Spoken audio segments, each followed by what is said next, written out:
What's up, everyone? It's Raphael Garcia again on the second time this Thursday, May 30th. It is now time to switch over to talk about professional wrestling, as this is episode 22 of the Let's Talk Wrestling podcast, and I'm here to talk about what is going on in the world of professional wrestling post AEW Double or Nothing. They held their first pay-per-view event over the Memorial Day weekend, and as was widely expected, it was welcomed as a rousing success. We saw a lot of different things, a lot of new talent that we wouldn't see anywhere else.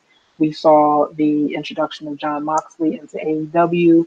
We saw a lot of new names come up. We saw the featuring of people like Sonny Kiss and Nyla Rose. Awesome Kong made a surprise return to as well. Chris Jericho, Kenny Omega had a knockdown drag out fight. Cody Rhodes and Dustin Rhodes put on a hell of a emotional match back and forth. There's so much positive to talk about when it comes to Double or Nothing. And to be honest with you, this episode of our show is not going to focus on that. We are not going to do a full recap. If you're listening to this show, I'm sure you've listened to other shows such as that, like Wrestling Inc. or maybe Sean Ross Sapp. They do a much better job actually sitting down and recapping these shows. I want to talk mainly about topical issues, topical narratives that come out of these major events week to week. And there's a couple that I want to talk about now that we are living in a world post AEW Double or Nothing and the impact that we hope it will have on the world of professional wrestling. I think long term, we're going to see this is a great, either way, this is a great time to be involved with professional wrestling. It's a great time to be a fan. I think we should all have some patience to see how this will impact wrestling overall. But there's been some interesting conversations this week that we should pay attention to. And we should pay attention to them because we're seeing a trend that might be difficult for the WWE to overcome.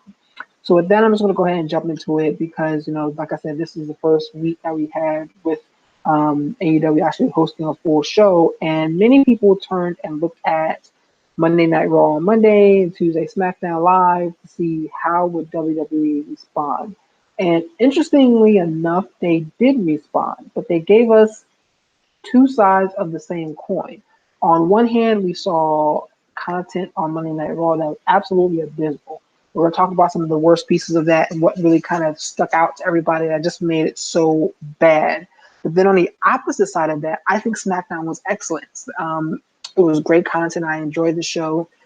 A lot of that really deals with just the 2-hour basis of what's going on there. But either way, SmackDown has consistently been the better show for a long time.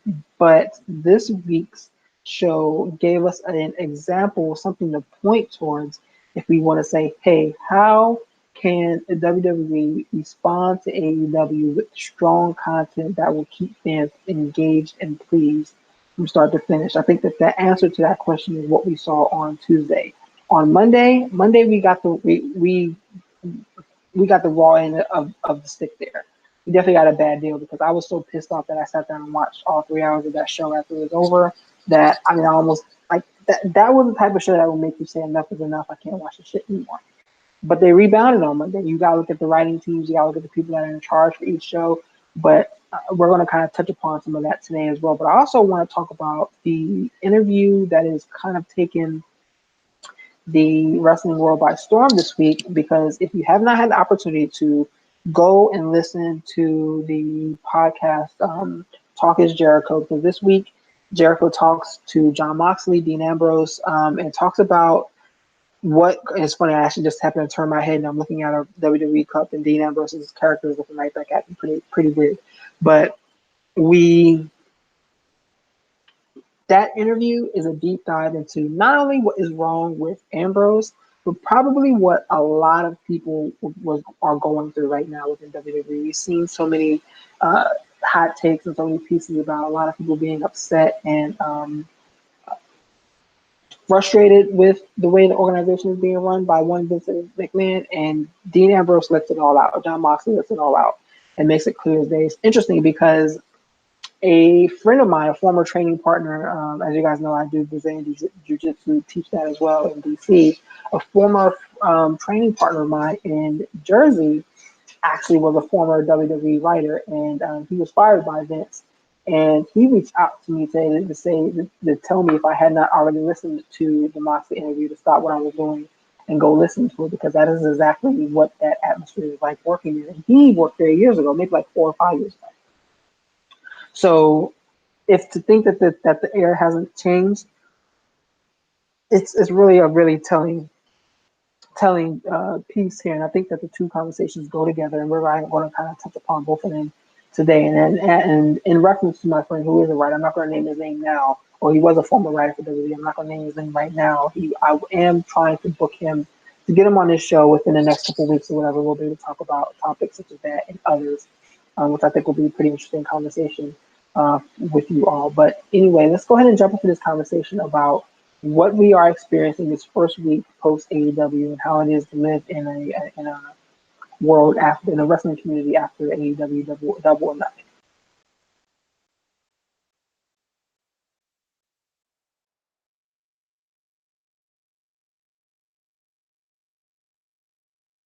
That I had to take a sip of tea, so let's kind of jump right into it.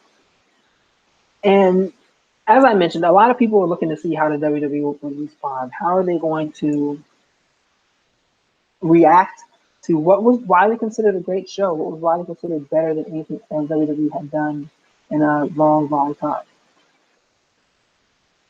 And the response wasn't good. Like I said, it was a tell two cities, tell two stories, tell of two sides of the same coin.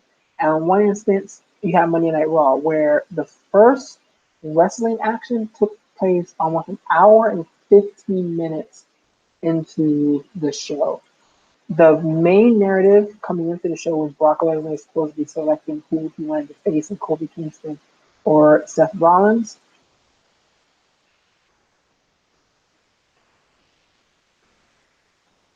And we never got that question answered. In fact, you have Kingston and Rollins, two individuals who are champions, and I think being booked well. They both had. Still need to go back and watch that Styles versus Rollins match. But Kofi Kingston's been taking on all comers left and right. We're going to talk about him on SmackDown in a second. But these two men are whining and almost feuding over the right to face Brock Lesnar. They're almost like two guys fighting over a girl, and it's not appealing. It makes them both look weak. It makes them both look pathetic, in my opinion. And that's how they open the show with that back and forth. Then they bring out Dolph Ziggler to attack Kofi Kingston again. And while I appreciate WWE taking the time to at least make help Kingston look strong because they know, or excuse me, not Kingston, help Dolph look strong because they know that they've booked him into a hole these last few years. I almost don't believe it. It's like the meme, we don't believe you, like Ron Burgundy, I don't believe you. That's how I feel about Dolph Ziggler right now because I don't believe that he is a viable contender to this title. I think that him and Kingston are going to have an exceptional match. I think it'll be a lot of fun, but I don't believe for any second that he'll be the one to dethrone the African champion. And while that's okay, sometimes the predictability of wrestling is okay. This situation right here, right now, doesn't make me excited for that match.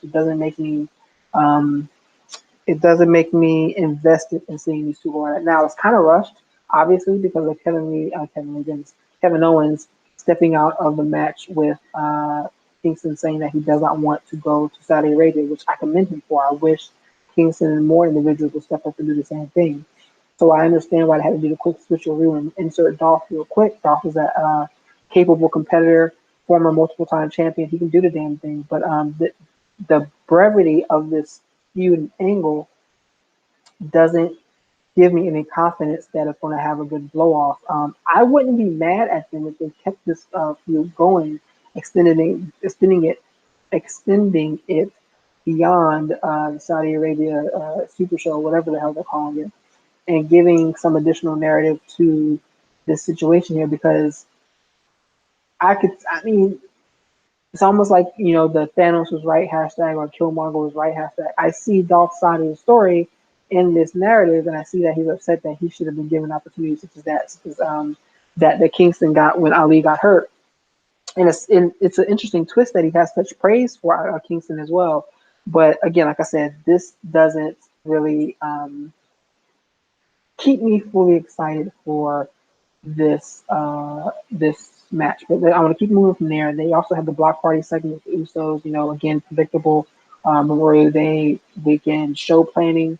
Then we had Shane McMahon and Lance Anoy, who was the first match on with an hour and 15 minutes in, and it's Shane McMahon. I, for one, have been 100%, 1000% vocal about this. I don't want Shane McMahon on my fucking television. I can't stand him as a wrestler. I've never liked him as a wrestler. He, to me, has nuclear X-Pac heat. In fact, I'm going to call it iconic heat. That's how bad it is. You guys know how I feel about the Iconics. But, Shane McMahon's out there. I basically muted the television. There were two parts of this show that really stood out to me that I really enjoyed. Three, actually. The first being the 24/7 championship segment. Carmella and R-Truth have been killing it. That is a viable mix of comedy and wrestling that I think is pretty intriguing. We're going to talk about that because that was done better on Tuesday as well. Then you had the Becky Lynch and Nikki Cross match, which was, it was okay. It was actually, I scratched that. It wasn't a good match. The Iconics fucking suck, and I don't care to see them in the ring.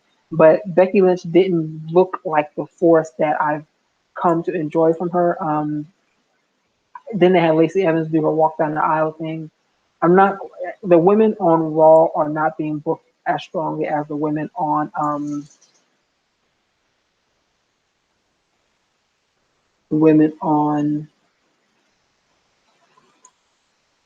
SmackDown. Excuse me.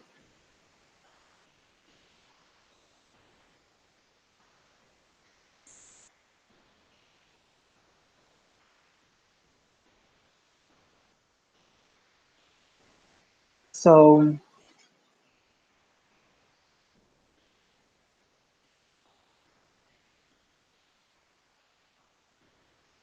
what we also want to talk about there was the match between Ricochet and Cesaro.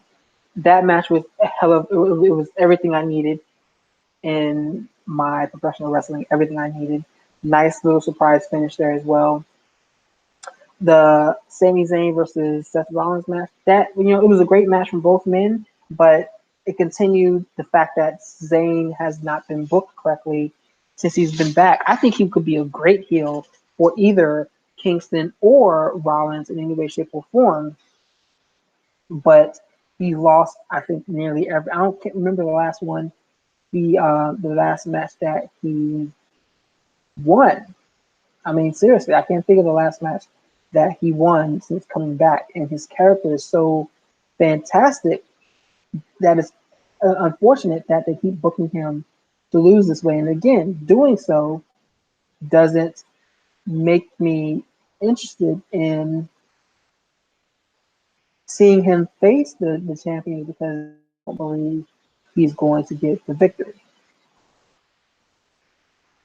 And fatal four-way match, it could have been something decent, but again, kind of fell flat. Baron Corbin, I don't hate him as much as most other people do, but again, seeing him inserted into main event storylines, I see why people get frustrated about that. WWE is high on him. I think they could rebuild him. They should be rebuilding him instead of continually forcing him down our throat. But that's kind of like a high-level look at what happened on Raw that most people are like, I can't continue watching this without going out of my mind. But then you have SmackDown, which was a complete 180. The show opens, they jump right into wrestling with a 20-minute match between a damn near 20-minute match between Kevin Owens and Kofi. Sorry about that. They jump right into a damn near 20-minute match between Kofi Kingston and Kevin Owens, which is better than anything. Definitely better than a lot of the matches I've seen on recent pay-per-views. I meeen, they tore it the fuck up. You got Kevin Owens out there doing Swanton bombs better than Jeff Hardy almost ever has. You have him out there doing frog splash. The frog splash to the outside was sick, and then rolling back in the frog splash to the inside. Everything about that match was fantastic. Then the one shot, one kill for the Trouble in Paradise from Kofi Kingston Everything about this match was what I need, again, in professional wrestling. It was exceptional. And they jumped right into the action, which is important. They had me hooked.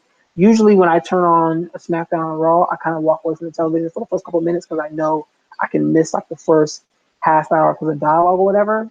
No, not on Tuesday. They jumped right into action, and that's exactly what the show, what they needed. Need to give us something different. Then they gave us, excuse me,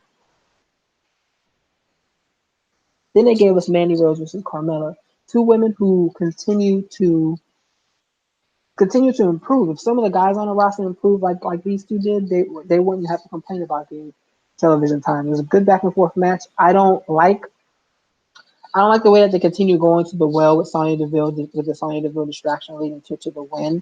We know we're going to get that Sonya Deville versus Mandy Rose payoff at some point in time, and I like that this is one of the main examples of long term storytelling that we're getting within WWE. WWE doesn't really do long term storytelling anymore, but this is an example of one that we're getting because at some point in time, the Bills going to get tired of carrying Rose. We know how this situation is going to be.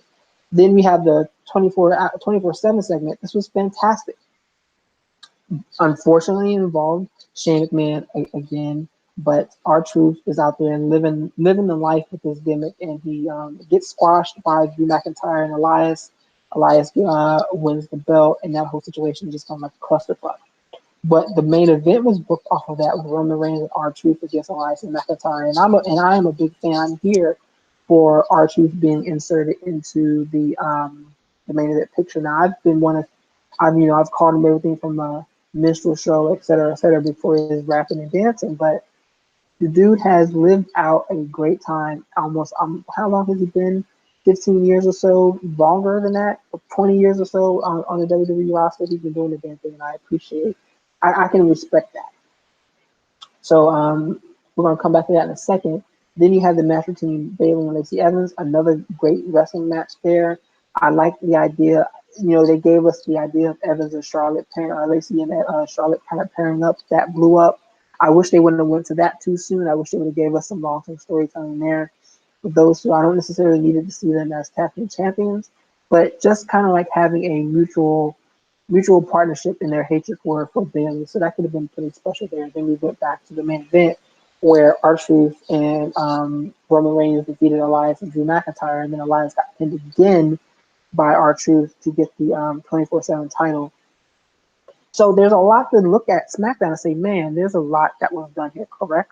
I think a big piece of that is that the show was 2 hours long.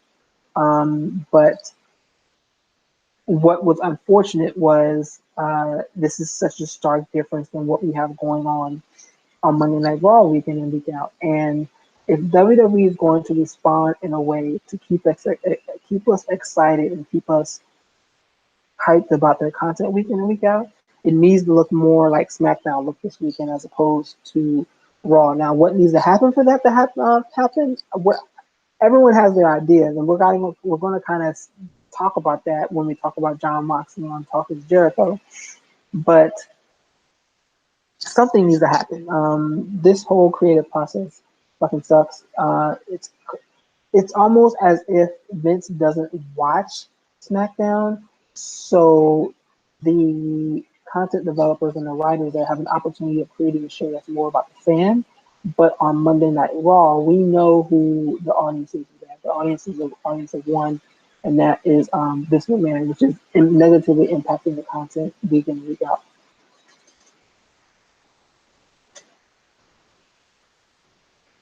There's some telling two shows. Raw was a disappointment. It was unfunny segments, uninteresting segments, some sprinkled in some two good matches, but not enough wrestling, way too much talking. And then on the flip side of that, SmackDown was just a good enough mix of wrestling with some interesting storylines kind of mixed in, comedy segments that worked. They got talent on television. I wish they had an opportunity to get more talent on television, but again, I don't want them to go to 3 hours because then I think they're going to get stuck into the same cycle that Monday Night Raw is happening. But in looking at these two shows, a lot of the difference between the two is built around the creative teams, built around who is doing what creatively, and that really says a lot. And that segues into what Moxley was saying, because this interview that he had with Chris Jericho was something else. Again, like I said, if you have the time, sit down for an hour, listen to this podcast um, where Moxley and Y2J talk in Moxley's home for more than an hour. It's a hell of a look. It's a hell of a way to kind of it's a hell of a way to kind of hear Moxley's story. He breaks it down and talks about the process that caused him to say enough is enough. When he decided, hey, I'm fed up, I'm out of here, I'm not going to sit around here and do this much longer. And when he started counting his days, there's a moment where he counted down, I think it was like 112 days before he would leave. He talked about the process of letting the WWE know and like rejecting the contract that they tried to give him. He talks about just some of the spats he had with Vince McMahon, the way that many writers knew his content wasn't, or he wasn't going to appreciate his content, he wasn't going to enjoy what was being written for him. It's the way he starts it is even interesting because he says, he gives WWE his praise, talks about how much he learned being there, how much he loves being there. But then he's like, let's spend the next hour burying the fucking company. And that's really what he did. And he didn't really bury the company as a whole, but he buried a lot about the creative that involved Vince McMahon. And it seemed like from Ambrose's stance, Moxley's stance, every bit of creative involved Vince. And that is a huge problem. It's interesting to listen to this podcast and also listen to what other individuals are saying, such as Raj Giri in Wrestling Inc. or Sean Ross Sapp, when they talk about how this content is not written for fans, it's not written for the people that are watching the show, it's written for Vince McMahon. And listening to Moxley's interview really solidifies that because he talked about a number of times where he had to have heart to heart conversations with Vince about content that just wasn't working, that was shit. And a lot of the time, it was the content that Vince came up for whatever reason that he thought was hilarious or he thought fit in the narrative, fit in the storyline, or would get fans excited for him. And it was the exact opposite happening.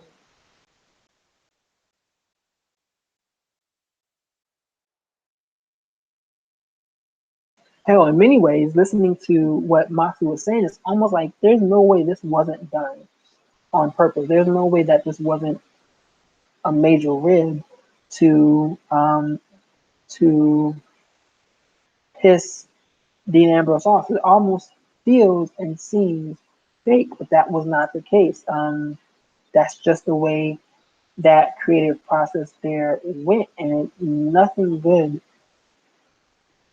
really came from that. Nothing good at all. And as I listened to it, I was kind of just sitting with my mouth agape, like Vince McMahon really is the problem, and that is unfortunate to say because he's the reason why wrestling is still as big as it is, at least from a North American standpoint. All the work that he's done throughout the years, but at the same time, all that work is kind of as again to damage the product.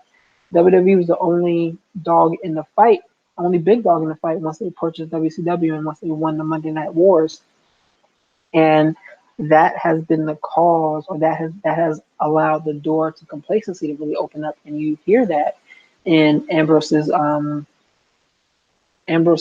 conversation with uh, Jericho. But what I was really thinking about listening to this is how many other people feel this way, and one person immediately jumped at mind, and that's Sasha Banks, and I wonder what an interview with Chris Jericho would be like for her.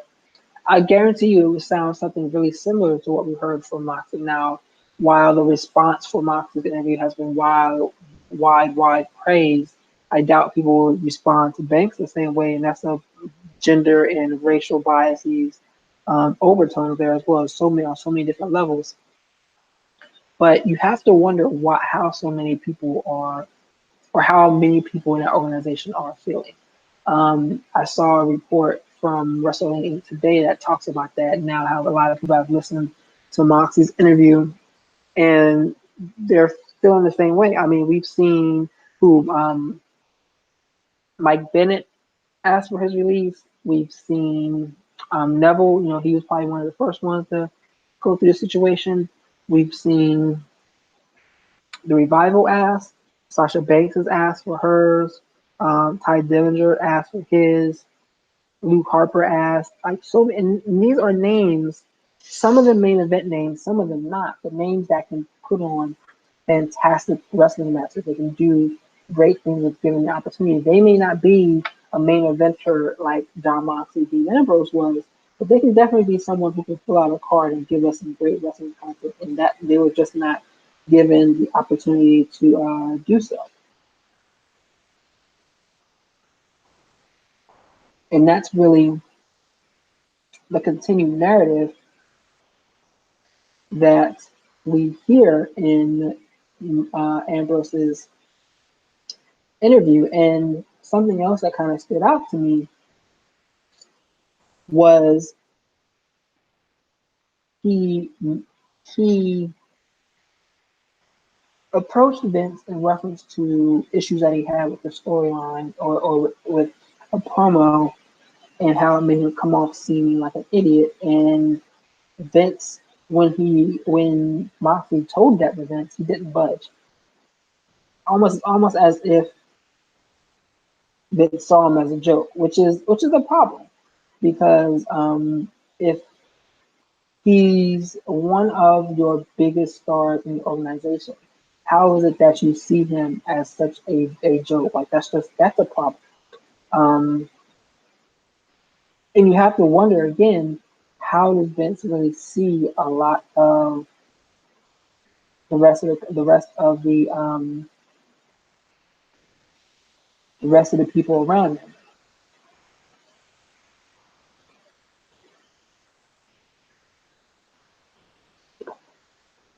How does he see the rest of the people around him? And man, I just feel like it's got to be some dire times there because you have so much talent on that roster that has to feel the same way. How much longer is it before Drew McIntyre feels like that again, or Ricochet, or Bailey, or well Bailey probably already does, or let's see, who else?